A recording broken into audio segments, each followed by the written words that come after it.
Sir, dito tayo sa restaurant ni, ano? Ang pangalan?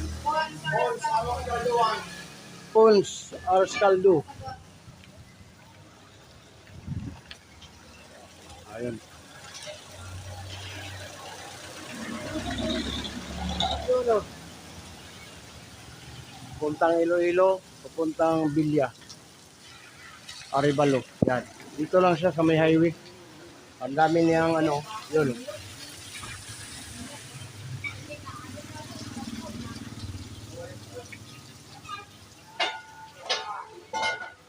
Nilaga na baka.